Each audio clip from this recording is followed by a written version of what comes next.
Alright, done a lot of cutting here. I cut the frame off. I was wrong before when I said it was 10 inches in front of the support braces. It's actually 8, but what you want to do is go 12 inches back from the new center line. So that leaves you roughly 8 inches, well, exactly 8 inches left. The frame width inside of the frame rails is roughly, no, that's exactly, let's say 33 3/4, and the width of the Camaro subframe, as you can see here, I cut it 1 inch behind the A-arm mount, and I went 1 inch back. It's not real critical, and I cut it with the rotary wheel, but you can cut with a torch if you need to. Now here's what I have left, and it is 36 3/4. So that's 3 inches difference, 1.5 inches on each side.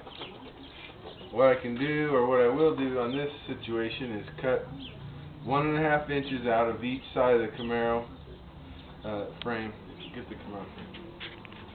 As I've marked here, I'm going to cut like a little pie shape as I marked out, and then heat it up with the rosebud and bring it in and weld it back together.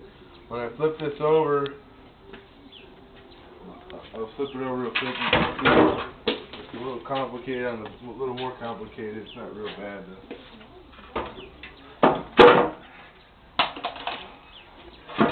These get lighter after you hack all the metal off of them. Otherwise, you need help. You can see right here this part of the A-arm mount will get in the way, so you're going to cut a little bit of that off. Just measure. What I do is leave I don't go exactly to the edge. I leave where the edge becomes flat, so when you bring them together, it's really easy to weld it. So you're going to go about this far along this edge and cut. And for cutting this particular part, I'll use this. I believe they call this the cutoff wheel. It's air powered. I've had this for 20 years. It's a cheap one too. Still works great. And you can get them little wheels at the hardware store, and it's really good for cutting. It leaves only maybe 1/16 of an inch. Everything else I cut with a grinder. I'll cut down along here, and then I'll come out here at an angle and go 1.5 inches.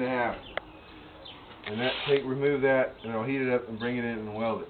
And so that'll leave us exactly, should leave us exactly at 33.5, which is, or 33 1/4, or 3/4, and that's where this one's at.